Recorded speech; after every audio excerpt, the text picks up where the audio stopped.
This podcast is brought to you by the Association for Coaching, an international professional body which is advancing coaching in business and society worldwide. To join our global community and access member-only webinars, events, a wide range of digital learning offerings, coaching and leadership resources, accreditation schemes and more, you can find us at associationforcoaching.com. Hello and welcome to the Association for Coaching podcast. My name is Rob Lawrence and I'm your host for this Boost Your Coaching Business series. My guest today is somebody who has become an executive coach, having spent a number of years working at board level in advertising agencies. Before launching her own consultancy, she worked in talent roles with two of London's top advertising agencies and is known for her energising, respectful and light-hearted approach. So to talk about boosting your coaching business today, I'm delighted to introduce to you Claire Croft. Claire, welcome. Hello, Rob. Before we get stuck in, how would you describe what it is that you do in the world today?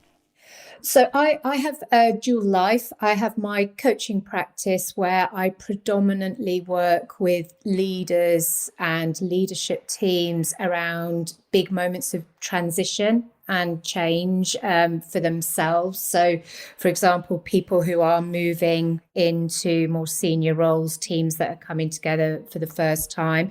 And then I'm also a director of a company called Corporate Punk, and we specialize in helping organizations to achieve lasting change. And we do that through a blended approach of consulting, coaching and training. So my whole life really is about helping people to achieve positive change. Fascinating. And with that theme of sort of positive change, what would you say that you find yourself focusing mostly on with clients today? Really, at its heart is quality of conversations, either with each other or with yourself. You know, I think we very often forget we're always in a conversation with ourselves. The choice is, are you having the right conversation? And in terms of people and how they work together, I think there is a complete lack of focus on preparedness for conversations and how you can show up together in service of one another. So yeah, I would say it's really about helping people to have really great conversations, because when you boil down any organization, that is actually all it is a series of conversations that lead to either good or negative outcomes. We'll get a little bit more into that in a few moments. But before we go into that, I'd love to talk to you about your backstory. You've got a fascinating backstory as to how you got where you are today. Would you mind sharing with our listener some of your story in terms of perhaps how you found coaching in the first place and how things evolved from there?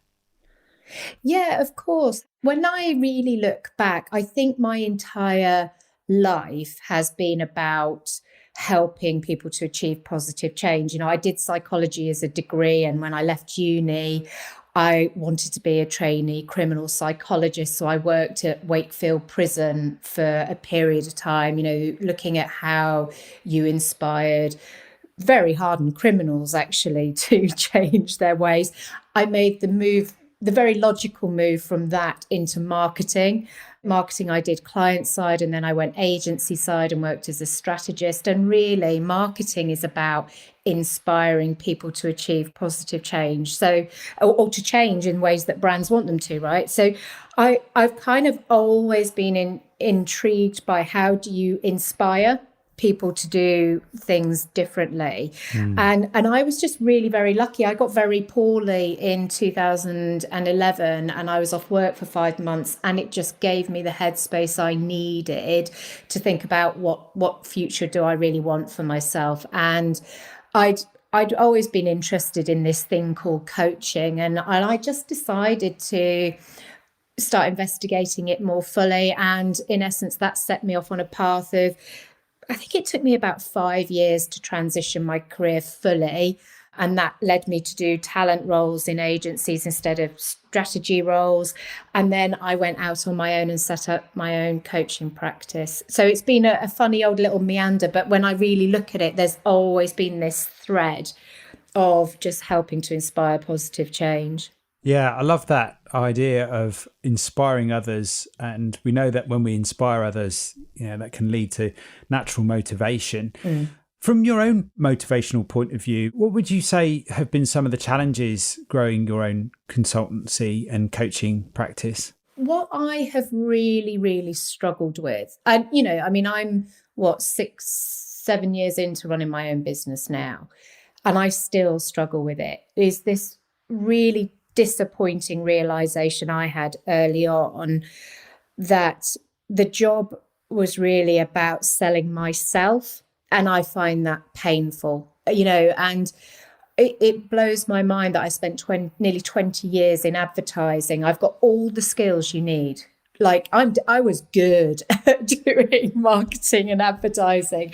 Applying it to yourself is a totally different ball game, I have found personally, because for me, I'm in essence saying to a client, I'm good enough for you to spend this amount of money on. And I've had to really work on understanding the value I bring and getting comfortable with the value I bring to a situation to be able to have those kinds of conversations without sort of feeling the toes curl completely under in my shoes.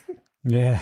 I'm curious to know, how has your previous experience, perhaps in advertising, what it's taught you about being able to sell and market yourself, and maybe also what you've learned along the way in the last 6 to 7 years running your own show? What do you lean upon these days in order to be able to sell and market yourself effectively?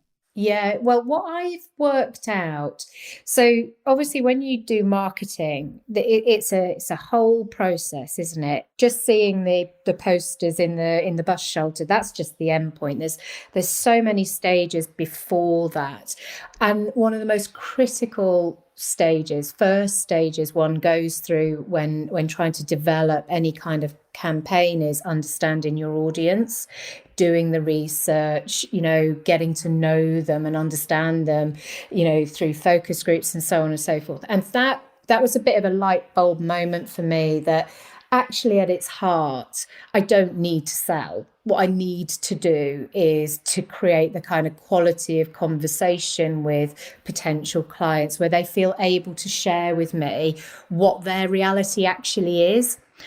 And my job is to listen, to really, really listen, almost to be a coach in that selling environment.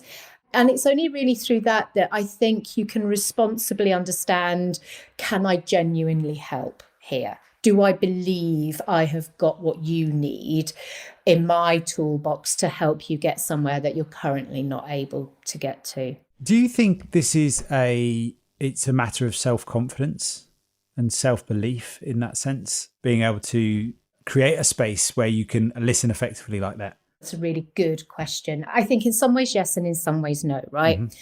And the yes of it is you've got to have self-confidence and self-belief to go out on your own anyway, right? Whether you may not have 100% confidence, but you have to believe there is enough about who you are, what your skill sets are, that you think you could make a go of it, right? You cannot go out and do this with no self-confidence and self-belief. Well, you can, but it will be a really painful experience, I would imagine, right?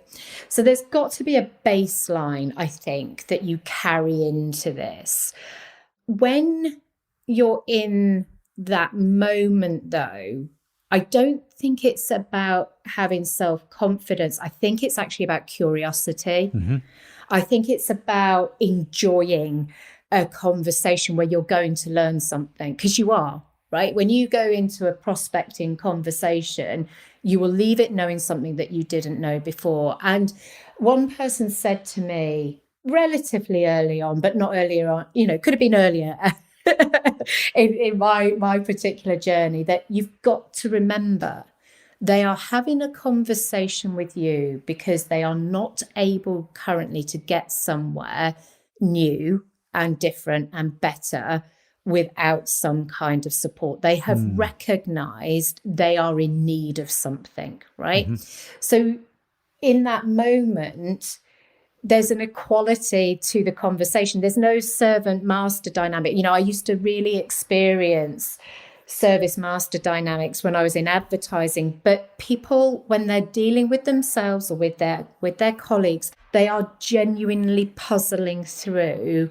some quite, knotty challenges. And what they want and need is someone who can help them explore that, define it a bit more, feel that they're with someone who doesn't judge them for being in that situation, and that somebody who can then be honest with them about, can they help? Yeah. So what you remind me of there is actually when it comes to having the confidence to sell and market ourselves as coaches, it's actually about turning it over, and it's all about them and the service that we're providing to them rather than concerning ourselves with our own skills and experience. Yeah, I mean, I was very fortunate that by having talent roles within 2 organizations, I had a lot of coaches come to me. You know, I was commissioning coaching work a lot of the time. And, you know, it's only in preparing for this podcast I've reflected on, you know, why did I choose the people I chose to bring into my organization? And looking back now, it was they were there just to have a conversation. You know, coaches who came to me with their almost like their 5-step plan for solving, you know, your people problems. I couldn't connect with them because I felt like they were coming to me to tell me what they would do to us. Do you know what I mean? And that's not the role of coaching. So people who would sit down and just help me talk things through were the people I connected with. And I realized that's, you know, by osmosis, that's what I've picked up on and worked out for myself. Yeah, that's fascinating. Something I wanted to talk to you about and ask you about is in terms of the reality of sort of growing your own business since your days in corporate life and advertising. What's different about what you do now compared to what you did then, perhaps from an outreach perspective as well as a selling and marketing point of view? I mean, the difficulty is when you're in advertising agencies, you know, you are being asked to think through best channels to get to these people, right? And you're very rare do you get to work on a brand new brand, right? So the brand's got a reputation. Your job is to maximize that reputation in terms of the way that you message and the way that you connect with the audience. When you start out new on your own, you do not have a reputation. You may have a reputation for who you were in your former life, but you do not have a reputation as a coach. So what do you do? The way that I approached it was I identified my channel to market was my network. You know, people who knew me well enough to know the skills that I possess, to know the sort of human being I am, who I felt comfortable letting know this is what I'm doing now. This is how I want to move forward in the world. And I drew down on my past reputation to say, do you think you could trust me to do this new thing with and for you, for your people? And, you know, I am very, very lucky that a lot of my network said, absolutely, of course we do. And in doing it that way, what I was able to do, I think, is more quickly establish a reputation for being, you know, a coach you could trust. And then people have referred me on. Like I always remember when I used to do marketing, I used to do a lot in customer relationship marketing. So like I used to do Boots's Advantage card, all their sort of communications, and we would do member get member. And it used to drive me nuts because it was always paying people in essence to do member. What I've realized in the world that I operate in now, though, is obviously you would not be asking people, you're not paying people to do this for you, but that strength of connection, people trust one another to recommend good things to them. So I've really drawn down on referrals as a key driver for growth for me.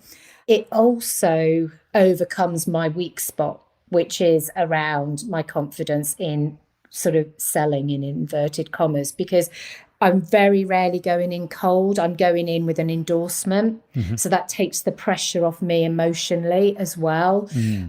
Obviously, you've got to live up to that, but that's a different kind of pressure. I actually quite enjoy that because I love feeling like I'm in service of someone else. Like you've recommended me, and absolutely, I'm going to go in there and they're going to see why you recommended me. It's a different kind of pressure than just sitting in front of somebody cold and going, yeah, no, honestly, I'm really good at this. I find that very challenging. Yeah, that's such a great insight. Thank you for that, Claire, because you've got me thinking about a number of things now. And two of the things I was hearing there is one element of it is about reputation and developing your reputation. And there are different kinds of pressure that you experience running your own consultancy and coaching business, making sure you've got a pipeline, I guess, of work coming in and clients to work with.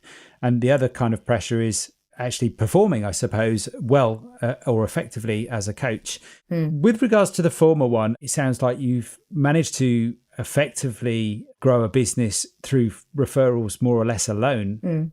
Has that always been enough for you, or is there any sort of additional work that you've had to do, additional outreach or follow up in order to sort of maintain that pipeline of clients coming in?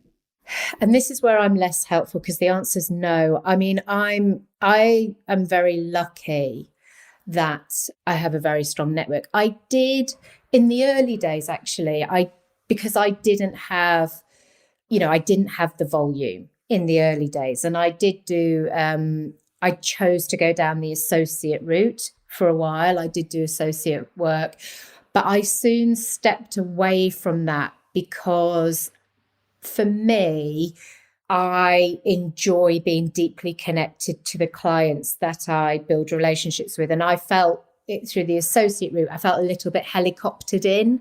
You go in, you do the coaching, you come out. And I wasn't getting the kind of fulfillment out of the work that I needed. What I tend to do is, if I feel like I need more opportunity, I will go to my clients and I will say to them, do you feel comfortable connecting me with 3 or 4 people who you believe could get value from the work that I do? But I very rarely do it because I am lucky that I get the volume of work I want and need. And of course, don't forget, I'm also lucky by the fact that I do have another strand to my work. One of the things, I don't know if this is interesting to share at the moment, because it's not technically about growth of your business, but it is growth of you and what you're doing in the world. One of the things I learned quite quickly when I went out into coaching was that coaching on its own wasn't enough for me.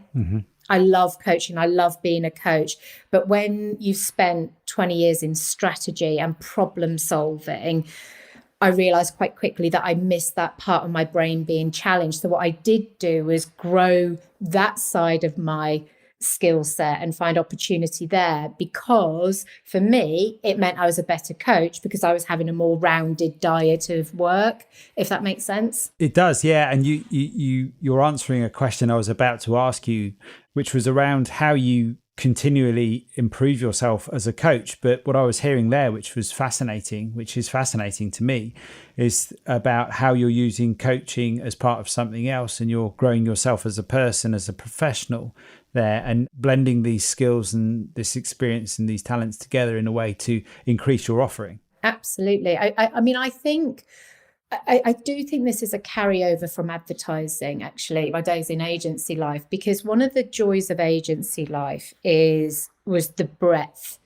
of clients you got to work on, right? And you learn so much from different organizations, and you're able then to bring that learning to bear for all your clients. And I think one of the things that is really important for me anyway, as a coach, is to feel connected to the realities of work for people, right?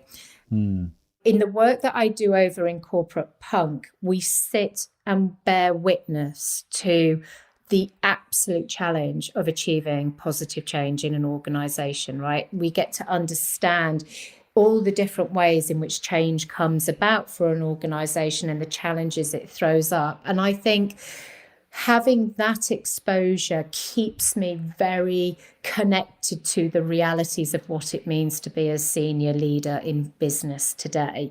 So I feel that does actually aid my confidence as a coach, because I'm not going in from a completely theoretical point of view or from the point of view of knowledge I had 8-9 years ago when I was in work, in an employed role. I'm bringing current understanding of some of the challenges of being in corporate or any kind of organizational life. Yeah. So what I'm hearing there is you're kind of living and breathing the environment, I suppose, that your clients are as well. So you understand the nature of the realities that they're experiencing, which better helps you support them as a coach and also with your other skills there. Yeah. Well, put it this way, that's the hope, right? That's what I have a pathological fear of being a bad coach, and I think most people do.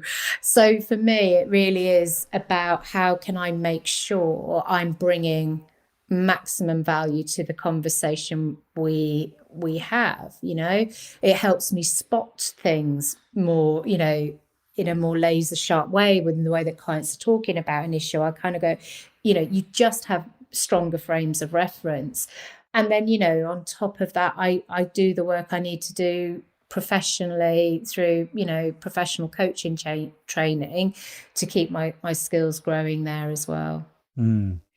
So for someone looking to grow their own coaching business, or maybe for our listener who might be just starting out in coaching and thinking about going in a direction that you've gone in, moving away perhaps from a corporate life, but creating a business that's a little bit more independent.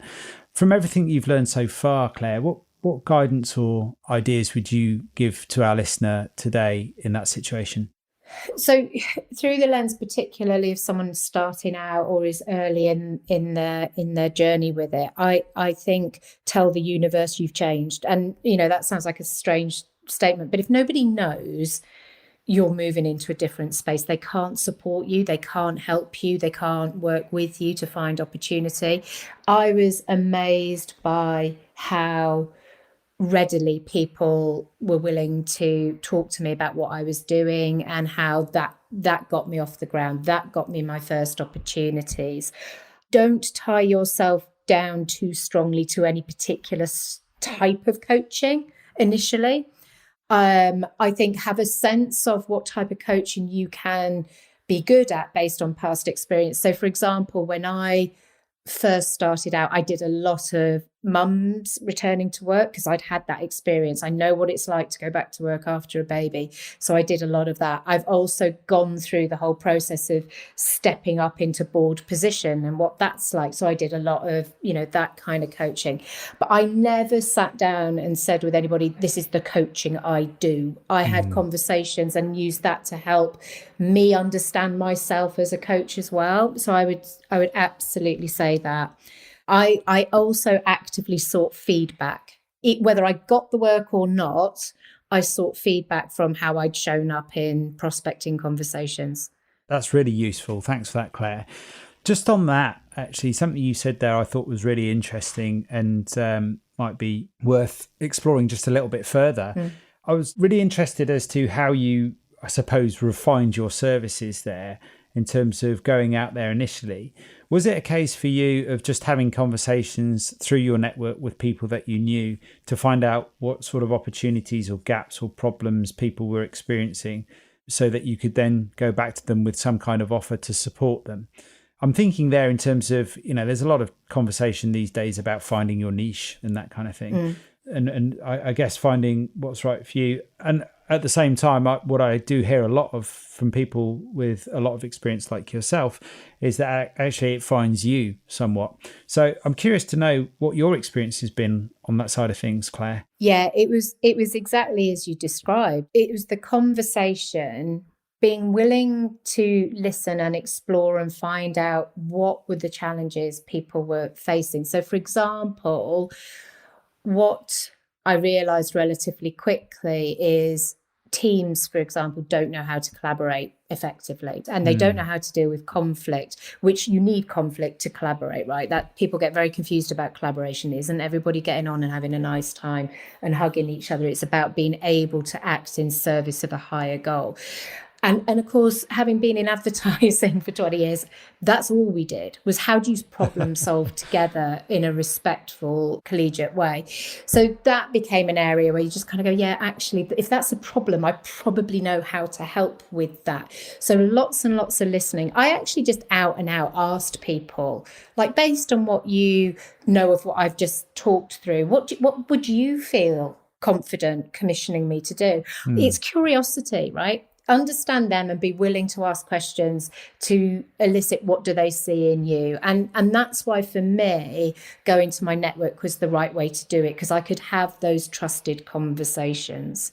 And then by the time I was starting to talk to people who, you know, they'd recommended me, I had a much clearer sense of, you know, where I was strong and what I was good at. So in many respects, it's about using your coaching skills to ask lots of questions to people you know well, in terms of finding out what the challenges are that they're experiencing, and also perhaps maybe them referring you to people that are deeply experiencing those problems and might value your support, and evolving your business that way. Yeah, for me, that's worked really well. One has to do the honest reflection. It's worked really well for me, and in a very non-coaching style, it's allowed me to get around some of the, you know, my weaknesses around feeling like I'm going out and selling myself. Like I have found a style and an approach that brings out the best in me and connects with my strengths, rather than focusing on trying to overcome a weakness.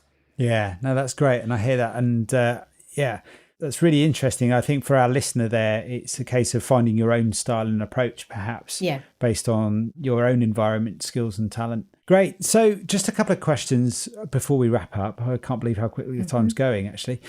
So making a difference is clearly important to you, Claire. What is it that inspires you to jump out of bed every morning and do this work? How do you feel you're making a difference with the coaching work that you do? Oh, it's really simple for me. It's the absolute joy of seeing people consciously connect with their own brilliance. Yeah, that's an inspiring thought there. And just having, I suppose, sharing those moments together, I guess. Yeah, it's an absolute privilege to be in the room, or, well, not so much the last year, but, you know, to be with people when that happens, and when you see self-belief elevate. Yeah. I love it. I love it. Yeah, that's great. Such a great answer. Fabulous. Thank you for that. I'm curious, Claire, with your journey so far and all that you've managed to navigate to this point, what's next for you? This is a really bad answer to end on, because the honest answer is I don't know. I don't plan ahead. I don't have a business plan. I don't have a business strategy. Towards the end of each year, I will go and have a day out somewhere, and I just think about, what do I think about the year I've just had, and what would I like to be different next year?